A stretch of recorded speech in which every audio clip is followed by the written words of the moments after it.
This is Bordeaux, France, so it's California of Europe.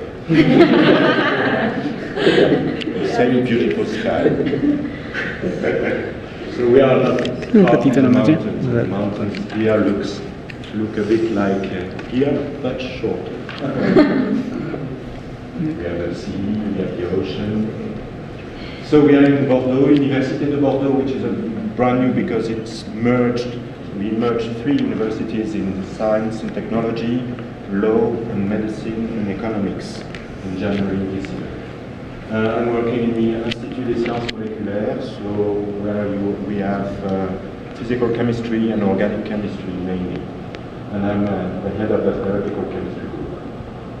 So this is my main, for those interested in the contact. So what I'm doing is fragmented quantum chemistry in organic molecular cluster materials. So it's a question of doing quantum chemistry at the supramolecular scale. So the idea is that the basic entity is not an atom, it's a molecule. So this is an example of what type of system we are studying. So this is a fragment of an interface of organic photovoltaic cells, which are made of layers of electron donor molecules such as pentacene, and you have fullerenes here, which are electron acceptors.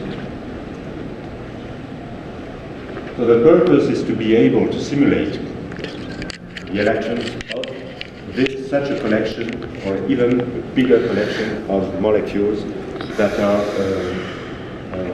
realistic, that give a realistic view of an interface in a material, the photonic material. So briefly, photovoltaics in organic systems, you have a bilayer here, where typically you have the fullerenes here, that is in here. You send the light, or the sun sends the light. You create excited state somewhere on the molecule. This excited state hop from one molecule to the other, up to the interface. And at the interface, you have a pentacene molecule in an excited state, and then it will transform, this state will transform into a charge transfer state, where one electron in the excited state will move to the other layer. So it will create a minus charge in the second layer, and a plus charge in the first layer. So you have charge separation. And the final step is to separate the charge, to create the current. So there are many steps involved, and many elementary steps involved, involving motion of electrons and motion of excitations. So we are collaborating with Jean-Luc Bredas in the US, and then David Belgium in Mons in Belgium on that. And one of the illustrations of the issues in terms of quantum chemistry and quantum states is here. So here you have the separation coordinates at the interface.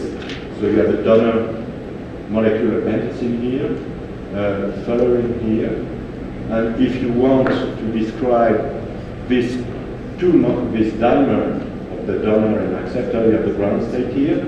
You have an excited state here, which is the charge separated state, the charge transfer state, E plus, A minus. But the excited states come from this part. So you have an excited state, which can be an excited state on the donor molecules, and then you have to transfer the donor molecule, and you have this kind of excited state there. And the question is, how do you go from here to there, where you have D plus and A minus, which are well separated. So you have the motion of the plus and the minus charge that is allowed there.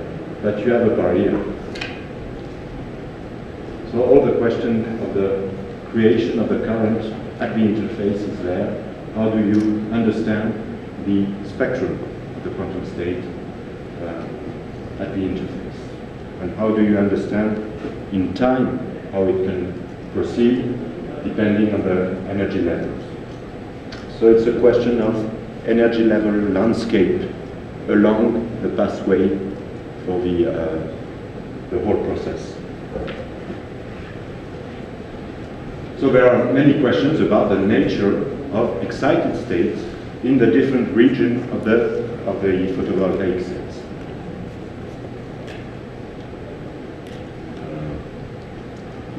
I don't need to talk about that.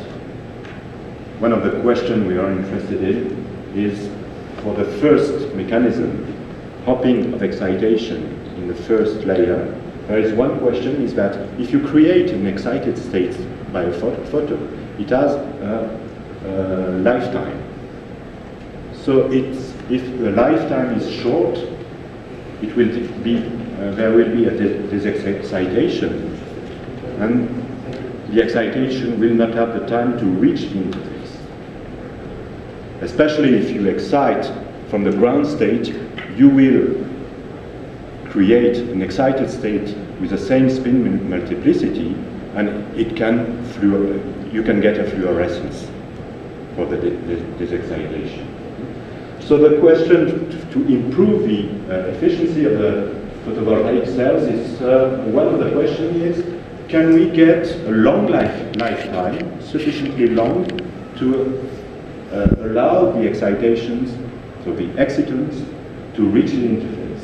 And one of the questions at the moment is, can we invoke a mechanism that would create triplet excited states that will not fluoresce, will not give fluorescence, but phosphorescence, which has a very long lifetime.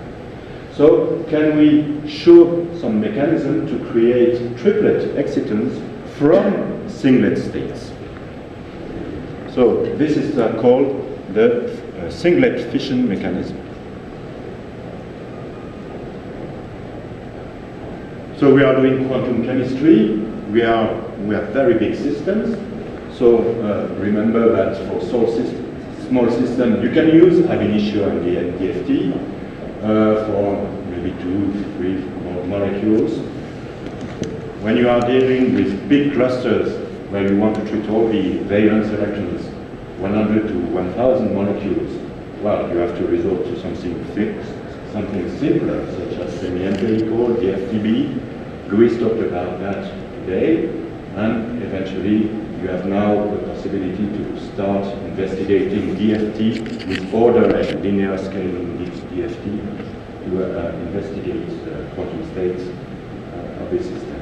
So this is a dimer at the interface, pentacene molecule, a fullerene. We want to try to be able to do that and that using this kind of procedure. So what is peculiar in my work is that I'm very fond of the concept of group functions for molecular materials. So I said I'm working in supramolecular quantum chemistry. So the thing is that I want to describe quantum state of the whole thing, but this quantum state is made of quantum state of for each molecule comprising the system. Okay. So I have a kind of antisymmetrizer here, but I antisymmetrize states, molecular states. So it's a kind of extension of a Slater determinant of Slater determinants.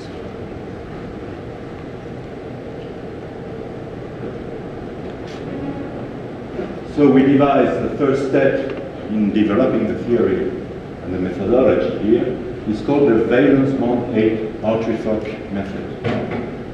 The group function for each molecule are single determinants that can be described as the restricted Hartree-Fock or restricted open Hartree-Fock. This is the quantum state of one molecule. It is a single Slater determinant made of molecular orbitals of the molecule.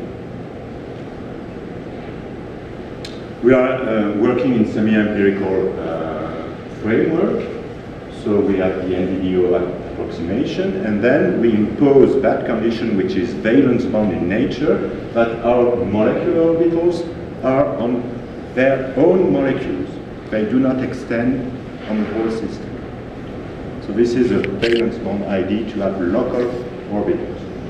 And they are disjoint so that the energy is easily calculated because we have block diagonal density matrices, so we can have a summation over all the molecules of some reduced density matrix for each molecule and reduced Fock operator and one electron operator for each molecule.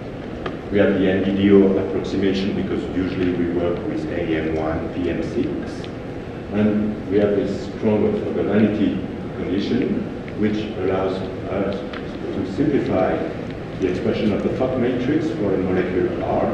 It's a Fock matrix of the molecule itself and a correction due to the interaction with the electrons of the other molecules. But the strong orthogonality allows us to neglect exchange, quantum exchange. So we have a kind of disentanglement with respect to exchange. And then we are left with corrections due to the environment of molecular R, which is just a Coulomb matrix. And it is the same for the one electron alternative. So that's how it looks like in practice in the VBHF first implementation. We have a system that is block diagonal.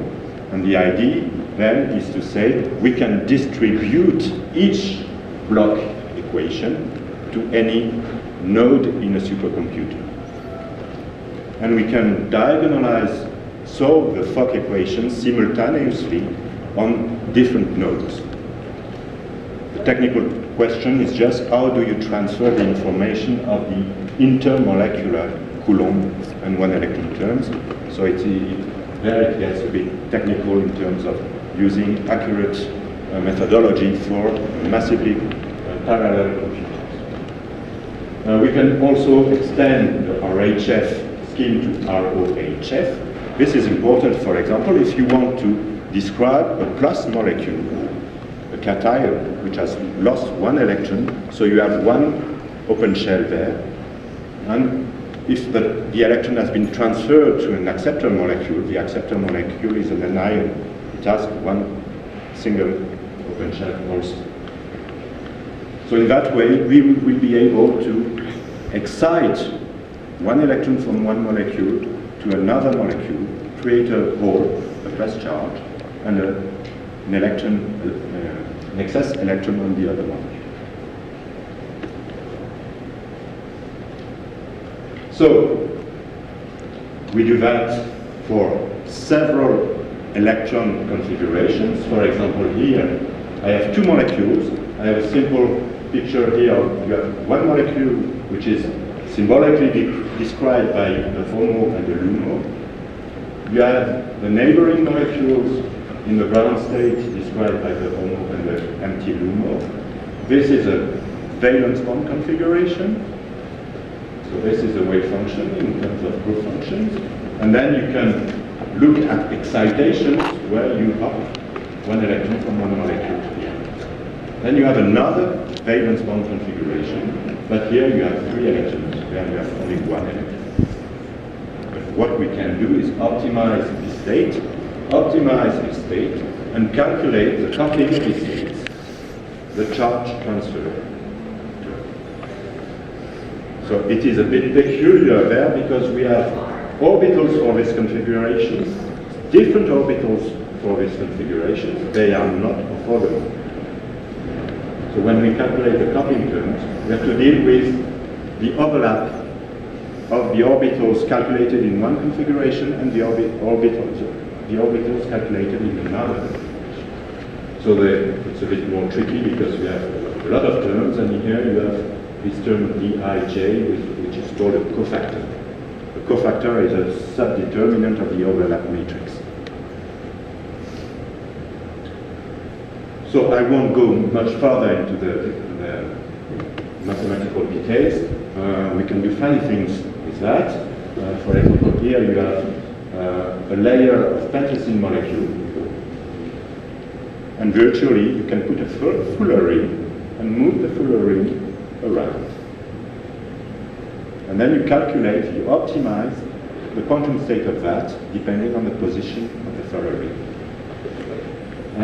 What you will calculate is that you will polarize the fuller ring and the pentacene molecule, and you can calculate a dipole, interface dipole, depending on the position of the fluid.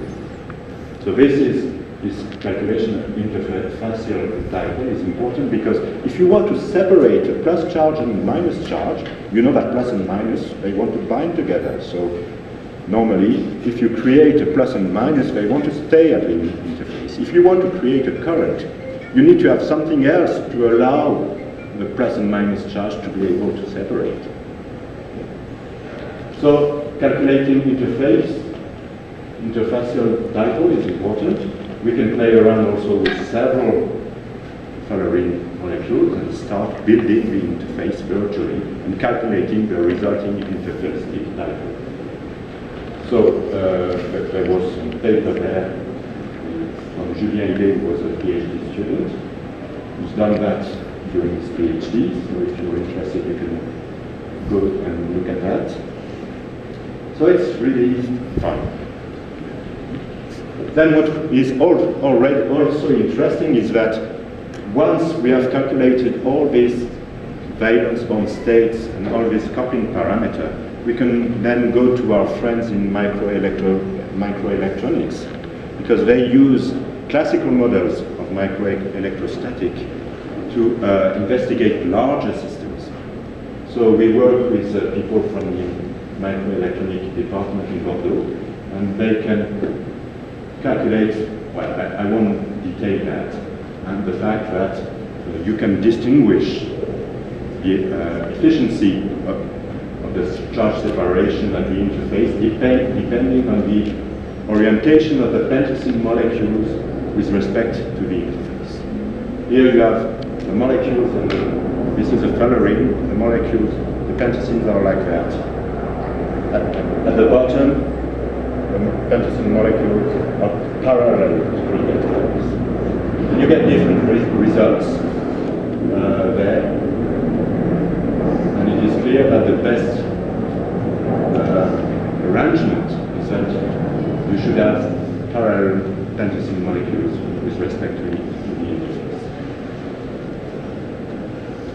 Another interesting thing to do is to look at the popping. This is something we do with people from CRPP. Louis, you know them. Cécile Zachary group. So you have columnar arrangement. So this system here, you have a set of columns here, and you can create a defect somewhere. So you remove an electron. So here, for example, I single out a diamond. The red molecule has a plus charge. The gray molecule has a 0 charge. If you pop one electron, you go to the other valence bond configuration. The first molecule is now 0, and the second has a plus charge. And we calculate the hopping terms. We can also do that during a molecular dynamics simulation, and we get some kind of distribution of the parameters for the electron transfer there. So we have polarization energies along the dynamics, so that this and this corresponds to two kinds of conformation of the columns. This is a very regular stack, and this is a disordered stack. So it doesn't change a lot the broadening here for the transfer, the polarization energy, but it changes the value. And for the transfer term, or the hopping term, you see it's very different. For the regular stack, it is very, very narrow and close to 0. When you have disorder, you can get real big hopping terms. So it favors the motion of electrons in disordered stack. So we can follow that with a DB scheme. Second topic, I was talking about singlet fission. Singlet fission is creation of two triplet excitons from a singlet exciton state. So if you have two triplets, it means that at least you need 4 open shell, 4 singly occupied orbitals. So the symbolic picture is here, molecule 1, this A is the O mode, C is the U mode. Same here. Okay? So the idea of two triplet excitons in a singlet state is this. You have a triplet there, but it is coupled to a triplet there. The resulting is a singlet. So the wave function is made of 4 singly occupied orbitals, and you have a spin function which carries a spin fluctuation of the 4 electrons. So to understand what's going on when you have 4 singly occupied orbitals, 4 singly occupied single electrons, is to use a formal Heisenberg Hamiltonian using the Dirac identity. So it is topological Heisenberg model.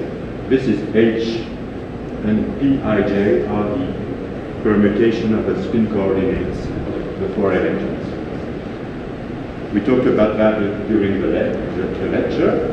The spin function for the singlet is expanded in a basis. You have 2 basis functions, which are the rumor here basis functions. First one, you couple 1 and 2, and you couple to a singlet 3 and 4, or 1 and 4, or 3 and